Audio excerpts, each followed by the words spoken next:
Assalamualaikum warahmatullahi wabarakatuh. Alhamdulillah saat ini saya sedang bersama Bapak Aceng Muhammad Hidayat. Beliau adalah Kepala Sekolah SDN Sokamulya, Kecamatan Bojong Picung, Kabupaten Cianjur. Bapak, bagaimana kabarnya Pak? Alhamdulillah sehat. Alhamdulillah ya. Ya. Mohon maaf Pak atas kedatangan saya mengganggu aktivitas Bapak. Dan terima kasih juga atas kesediaan Bapak membersamai saya dalam sesi wawancara ini Pak. Tujuan saya datang ke sini, saya ingin mewawancarai Bapak terkait pengambilan keputusan Pak sebagai pemimpin sekolah berdasarkan nilai-nilai kebajikan. Apakah Bapak bersedia Pak untuk diwawancarai? Siap. Ya, terima kasih Pak. Kita mulai Pak untuk wawancaranya. Ya.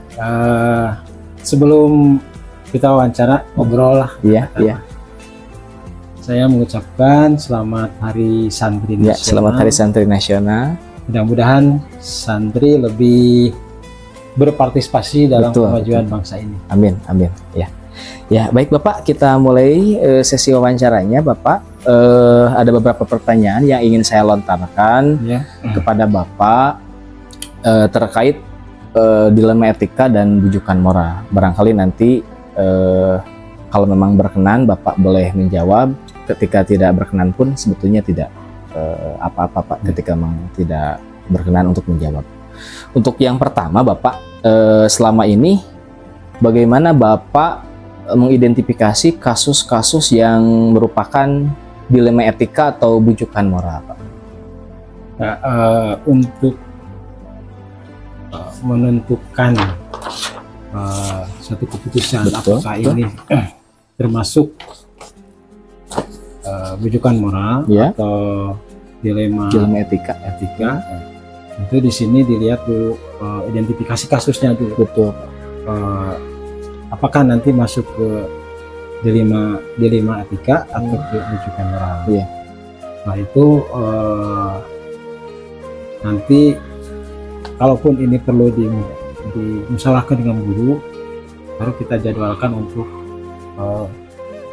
bermusyawarah untuk mengambil suatu keputusan.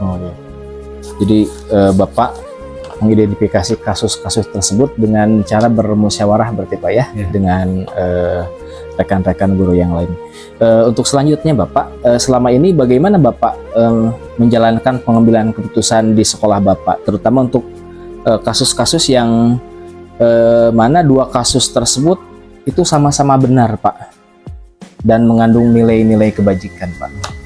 Nah, pada saat kita ketika kasus itu sama-sama benar, maka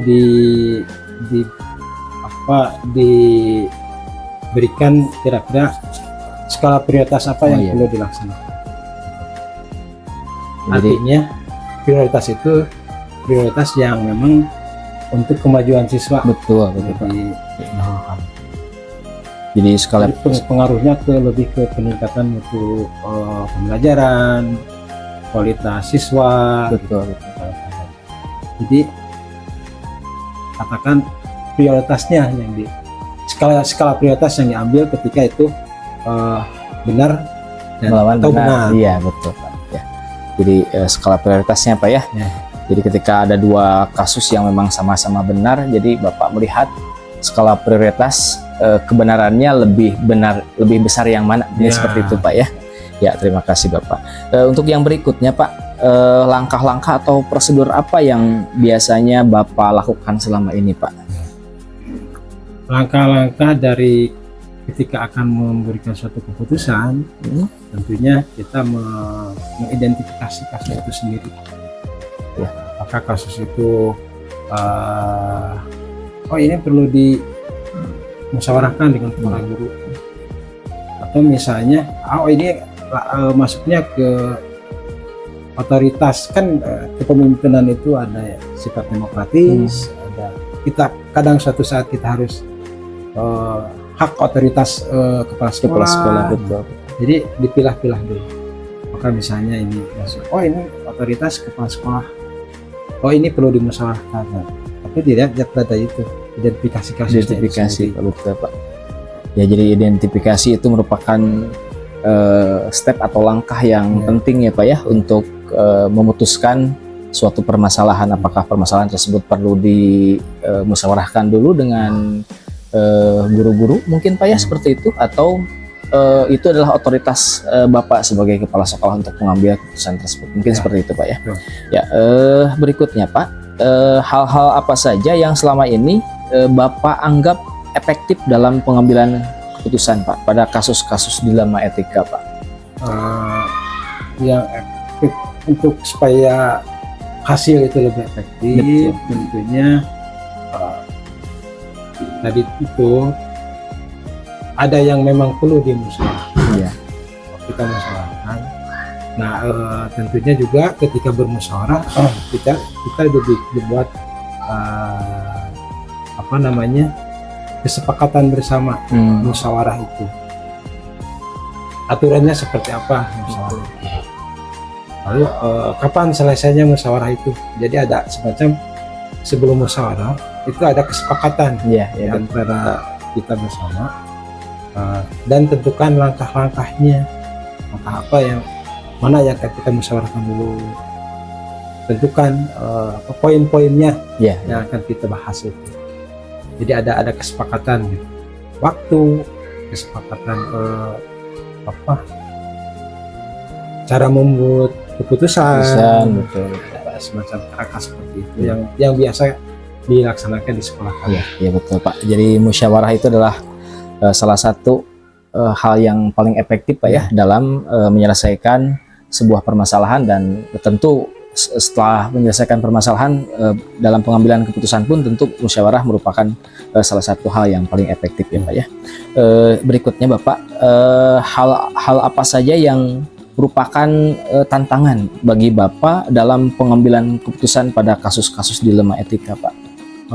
Kalau dalam kasus dilema etika itu benar dan benar. Betul Pak. Benar atau benar. Iya. Di sini dituntut tadi itu kan ada kesepakatan. Jadi sebelum kita musyawarah maka ada satu kesepakatan. Ketika ada posisi dalam benar dan benar, berarti semua punya kesepakatan bahwa suatu kasus, sesuatu yang perlu dikerjakan katanya itu harus mempunyai skala prioritas. Yang insya Allah ketika semua punya kerangka berpikir bersama, itu permasalahan yang akan muncul setelah musyawarah itu akan sedikit akan muncul lah gitu. Ya luar biasa Pak ya. Jadi kembali lagi ke skala prioritas Pak ya dalam mengambil keputusan atau dalam bermusyawarah. Memang skala prioritas adalah hal yang sangat penting Pak untuk dipertimbangkan seperti itu Pak ya. Berikutnya Pak, apakah Bapak memiliki sebuah tata kala atau jadwal Pak dalam sebuah penyelesaian kasus dilema etika?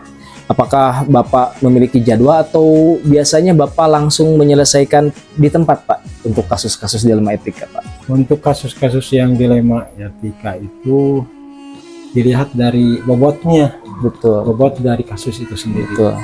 Kalau ini bobotnya katakanlah ringan, maka itu akan cepat terselesaikan. Tapi kalau ini bobotnya lumayan menguras energi, pemikiran dan berbagai banyak pendapat atau ide dari rekan-rekan, itu baru dijadwalkan untuk mengadakan musyawarah. Jadi melihat bobot kasusnya dulu Pak ya dalam menyelesaikan sebuah permasalahan. Kalau memang kasusnya tersebut adalah kasus yang ringan, mungkin tidak perlu, istilahnya tidak perlu jadwal Pak ya, langsung diselesaikan pada hari itu juga. Tetapi ketika kasusnya agak lumayan berat, katakanlah seperti itu Pak ya, mungkin Bapak harus menjadwalkan ya untuk menyelesaikan permasalahan tersebut ya.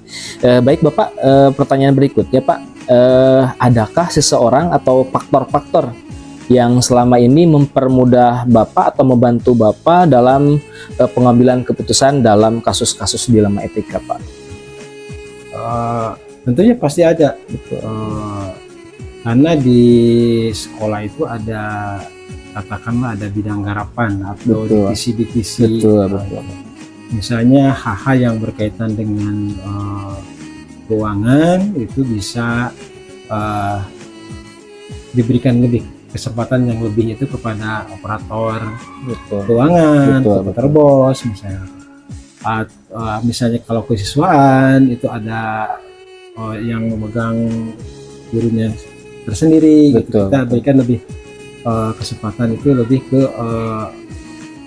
untuk menjelaskan hal-hal yang memang perlu diinformasikan ke rekan-rekan yang lain, itu diprioritaskan kepada orang atau guru yang memang memegang tugas dari kepala sekolah itu sendiri. Tadi misalnya guru A misalnya, ya, itu diberikan tugas tentang Dapodik, maka yang lebih tahu tentang Dapodik itu kesiswaan itu adalah yang mengurus tentang Dapodik, dan yang lain seperti itu. Mungkin tupoksi Pak ya, sesuai dengan tupoksinya masing-masing. Ya, luar biasa Pak. Berikutnya Pak, dari semua hal yang telah disampaikan, menurut Bapak nih, pembelajaran apa yang dapat Bapak petik dari pengalaman Bapak mengambil keputusan dilema etika Pak? Dalam musyawarah, dalam mengambil suatu keputusan, itu tentunya saya yakin tidak akan memuaskan semuanya. Bagaimana cara kita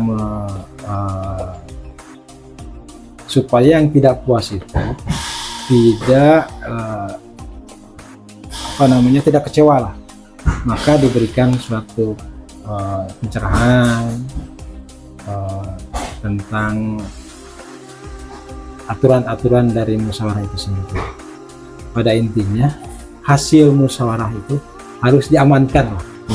Harus tanggung jawab kita bersama. Ya, betul, jadi Pak. di dalam situasi musyawarah itu sebebas-bebasnya kita memberikan pendapat, ide, tetapi ketika sudah menjadi suatu hasil keputusan kita, itu adalah tanggung jawab bersama. Itu pengalaman yang sangat berharga bagi saya terutama ya, karena tidak sedikit ketika keputusan diambil itu di belakang mungkin ada yang kecewa, gitu. Maka harus kita bagaimana sih cara meminimalisir hal yang memang bisa muncul ketika musyawarah hasil keputusan itu diputuskan. Ya, baik Pak. Jadi hal yang bisa saya ambil dari apa yang sudah Bapak sampaikan barusan, ketika kita memutuskan dalam memutuskan sebuah kasus mungkin Pak ya, dalam permusyawarahan mungkin diambil dari kemanfaatan yang paling banyak mungkin Pak ya, seperti itu Pak ya.